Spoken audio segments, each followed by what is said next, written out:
He was 6 feet deep in the grave he dug for himself, when 5 frightened little girls appeared out of the desert, begging him to save them. What happened next forced a broken man to face an impossible choice: die, as he planned, or stand against an evil so powerful it could destroy them all. And trust me, you won't believe how this story ends. Before we dive into this gripping story, don't forget to subscribe to the channel so you won't miss the next chapters. If you love emotional, heart-pounding stories like this, hit that like button and leave your thoughts in the comments below. Let's begin. Caleb Morrison was 6 feet deep in his own grave when the first girl appeared. Sweat dripped into his eyes, stinging as he wiped it away with dirt-caked hands. The Texas sun hung high and merciless, baking the cracked earth and his weathered skin. His shovel trembled in his grip, not from exhaustion, though he was exhausted, but from the weight of the decision he'd made. At 42, he figured this was the only way left. Alone, forgotten, buried in the same God-forsaken land that had taken his wife, his children, and every reason to go on. At the head of the grave stood a crude wooden cross he'd carved the night before. Here lies a man who gave up, no name. There was no one left to remember it anyway. He raised the shovel for another scoop of red dirt, his muscles screaming when a shadow fell across the grave's edge. Then another. And another. Caleb froze his breath, catching in his throat. 5 small figures stood silhouetted against the blazing sky, their dresses' torn hair tangled like wild thickets. The tallest couldn't have been more than 14. The smallest, God help her, barely 6. For a moment, Caleb thought the heat had finally driven him mad, that maybe these were ghosts come to drag him into the next life. Their stillness was unnatural. Their eyes, dark pools in the blinding sun, fixed on him as if they saw through every layer of his broken soul. "Mr. the Tallest," said finally, her voice steady, but carrying a tremor that betrayed her fear. "We need your help." Caleb squinted up at them, his mind fumbling to process the sight. In 3 years of living like a hermit on this abandoned ranch, he had seen exactly 0 visitors. The nearest town was 15 miles through a desert that could kill a grown man, let alone 5 children. "How the hell did you get here?" he growled instantly, regretting the roughness in his tone. "We walked," the girl said simply. 2 days. No water, no shade, no mercy. Something sharp cracked deep in Caleb's chest, something he thought had frozen solid the day he buried his family. He pushed it down. He couldn't care. Wouldn't care, not now. Not when he was supposed to be dead by sundown.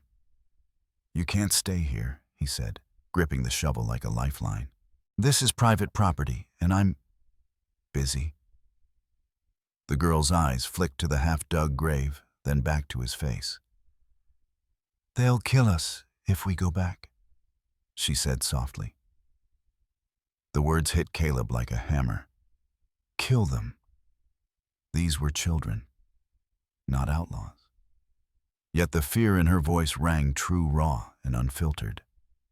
Before he could answer, a sound rose in the distance, a faint rumble, low but growing louder. He turned and saw it. A dust cloud on the horizon. Riders, moving fast, coming straight for the ranch. The tallest girl's face went pale. "They found us." Caleb's grip tightened on the shovel as the dust cloud on the horizon grew larger, churning like a storm about to swallow the desert whole. His heart thudded heavy in his chest, not from fear for himself, but from the sharp, unbidden thought that he wasn't ready for these children to die. He forced the thought down. He'd sworn never to care again. That was the deal he made with himself the night he carved his own cross. The oldest girl, Emma, she had said her name was, stood stiff beside the grave. Her small hand gripped his sleeve, suddenly startling him. "You don't understand," she whispered, her voice low but taut with urgency. "They have papers. Legal papers. If they find us here, they'll take us back. And they'll charge you with kidnapping." Kidnapping. The word dropped into Caleb's stomach like a stone. He wasn't looking at 5 lost children anymore. He was staring down a nightmare that could bury him alive if the men on the horizon didn't do it first. "Why'd you come here then?" he hissed. "Because you're the only person for miles who isn't connected to them," Emma shot back. "The sheriff, the mayor, even the judge, they all take money from Silas Thornton." Caleb's stomach twisted at that name. Everyone in 3 counties knew Thornton, the man who bought and sold lives like cattle. The sound of hooves grew louder now, shaking the earth under his boots. He counted 4 riders, hard. Men with harder eyes riding like they had the law at their backs and blood in their future. "All right, Caleb," said his voice low but steady as his decision crystallized. "Here's what we're going to do." Emma's eyes widened as he began shoveling dirt back into his own grave. His movements were fast controlled, no time to falter now. "Take your sisters to the root cellar behind the house," he ordered. "There's a hidden entrance under the old wagon. Stay quiet. Don't come out no matter what you hear." "What about you?" Emma whispered. "I'm going to convince them you were never here." Even as the words left his mouth, Caleb knew it wouldn't be that simple. These men weren't here to ask questions. They were here to silence witnesses. The girls vanished around the house just as the riders crested the hill. Dust swirled around them like the breath of hell itself. Caleb forced himself to keep shoveling, playing the part of a man, simply filling in a hole. Nothing suspicious here. The deputy, a tall man with a wolfish grin and a badge that gleamed like a threat, pulled his horse up 20 feet away. "Afternoon," he called. "I'm Deputy Marcus Webb. We're looking for some runaway children." "Haven't seen any children," Caleb replied, his voice flat. He leaned on his shovel, meeting Webb's stare with a calm he didn't feel. "Don't get many visitors out here." Webb smiled, all teeth and no warmth. "We've got a warrant to search any property in a 50-mile radius." "You wouldn't mind, would you?" Caleb's fingers brushed the pistol on his hip. "Long as you're quick," he said evenly. "I've got work to finish before dark." But as the deputy's men began to spread out, checking every shadow and hiding spot, Caleb's pulse pounded like a drum. One wrong move, one muffled cry from the cellar, and it would all be over. This wasn't just a standoff. It was a test of will. And Caleb Morrison wasn't sure if he still had the strength to pass it. Before we dive into what happens next, ask yourself this. If you were Caleb, would you risk everything to protect those children, or walk away to save yourself? Let me know in the comments. I read every single one. And if you're hooked by this story so far, hit that subscribe button so you don't miss the rest. Because what's about to happen will leave you breathless. The smell of smoke came first, acrid and heavy, curling under the door, like a living thing. Caleb Morrison's eyes darted to the ceiling, where black wisps crept between the planks. The roof was catching. The bastards had set fire to his house. "They're going to burn us alive," Emma whispered from the shadows of the root cellar. Her arms clutched her youngest sister tight, trying to quiet Alice's trembling sobs. Caleb's jaw clenched so hard it hurt. He could hear the hoofbeats circling outside, voices barking orders, the laughter of men who thought victory was certain. It would have been so easy to give in, to let the flames take him like he'd planned hours ago when he'd been digging his own grave. But something had changed. He wasn't ready to let these girls die, not here, not like this.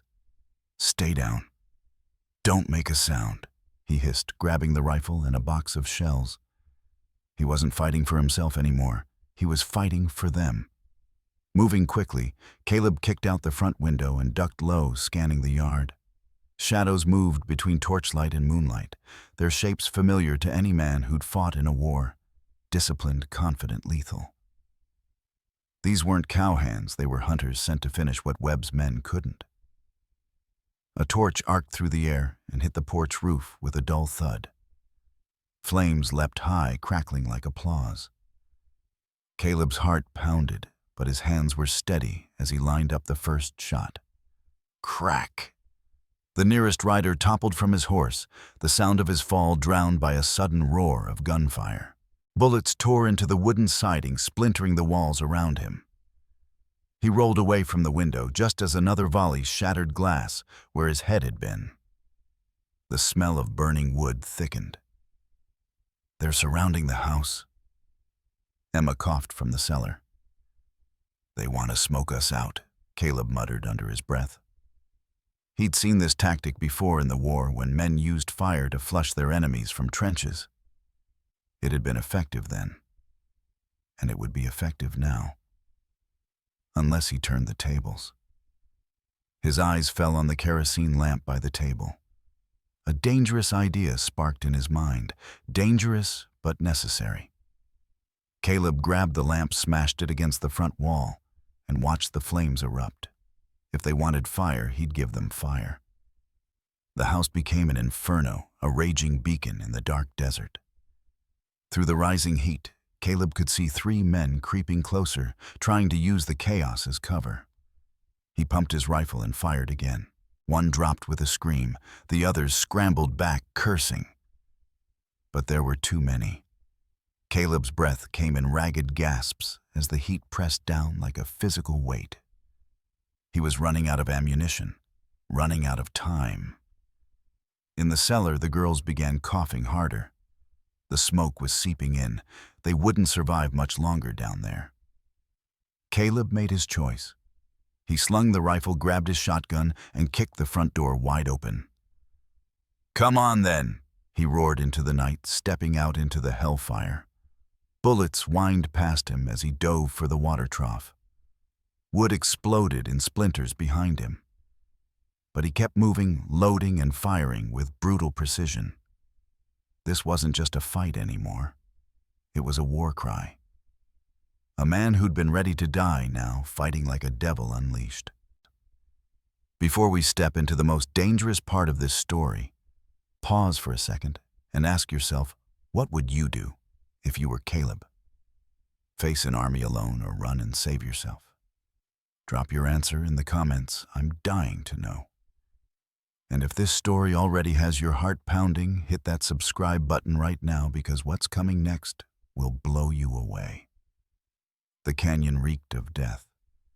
Gun smoke curled like black snakes in the desert air as Caleb Morrison crouched behind a jagged boulder, his chest heaving with ragged breaths. Blood soaked through his shirt, warm and sticky where the bullet had grazed his ribs. But he couldn't feel the pain anymore. All he could hear was Alice's scream echoing in his skull. "Uncle Caleb, help us!" That voice, high, terrified, trusting, cut deeper than any bullet ever could.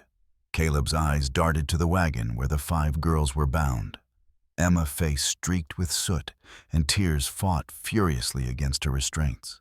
Mary and Beth clung to each other, sobbing silently, while Lucy tried to shield little Alice from the horror around them.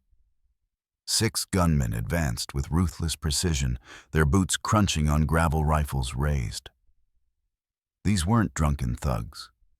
They moved like predators, every step calculated.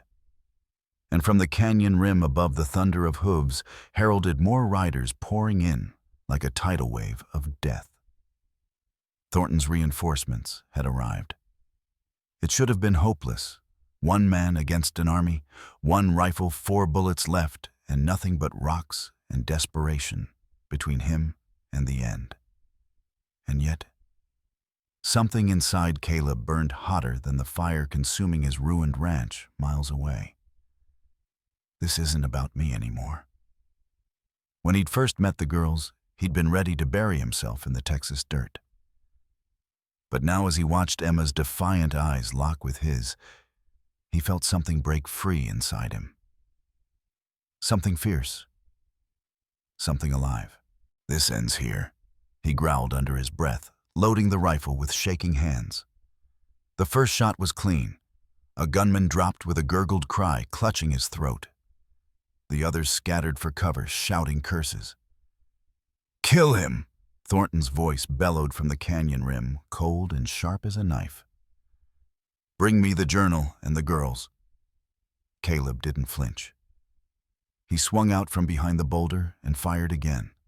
Another man fell, his rifle skittering across the rocks. But then, return fire erupted from all directions.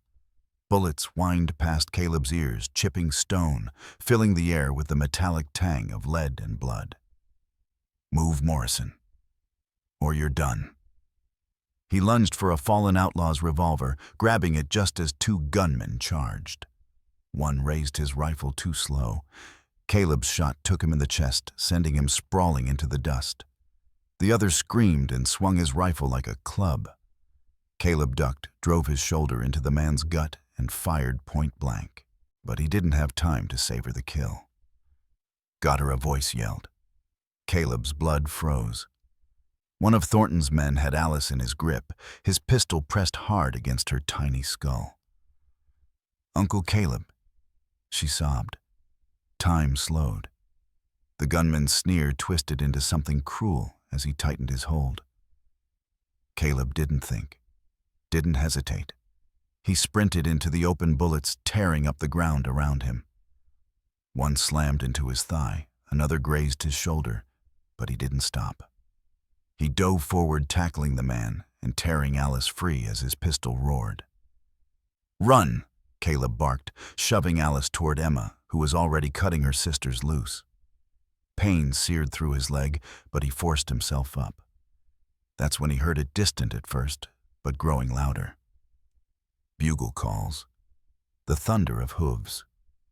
The cavalry. Thornton's eyes went wide as soldiers in blue surged into the canyon like avenging angels. "No!"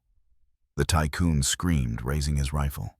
Caleb lifted his pistol with his last ounce of strength and fired. Thornton's body jerked as the bullet struck true. And then silence. The smell of gunpowder still hung heavy in the canyon air. Bodies lay scattered among spent casings and blood-soaked sand. Caleb Morrison stood swaying on his feet, his chest heaving, the Colt revolver dangling from his hand.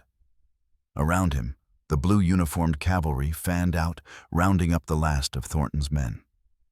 Some surrendered willingly, their faces pale with fear. Others were dragged from the rocks, wounded and cursing. But Caleb's eyes stayed fixed on the man, crumpled in the dirt just ahead.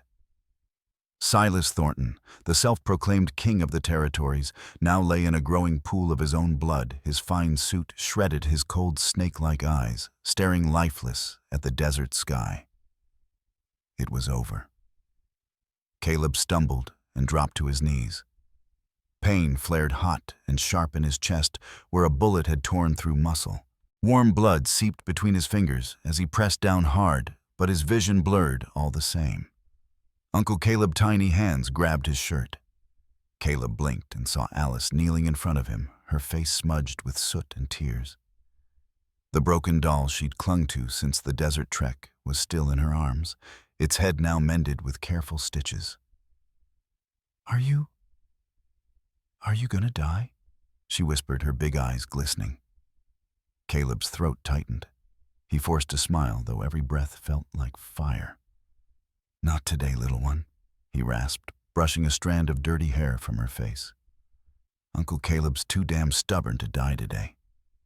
Emma appeared beside her, clutching the leather journal tight to her chest, the same journal that had cost so many lives. She knelt, her small hands trying to stem the bleeding with a strip torn from her dress. "You saved us," she said softly. "No," Caleb murmured. "You saved me, all of you." 6 months later, the Texas sun was softer, warmer, not the merciless glare that had nearly claimed Caleb's life. He stood in the doorway of his rebuilt ranch house, leaning on a cane, watching 5 girls play in the yard.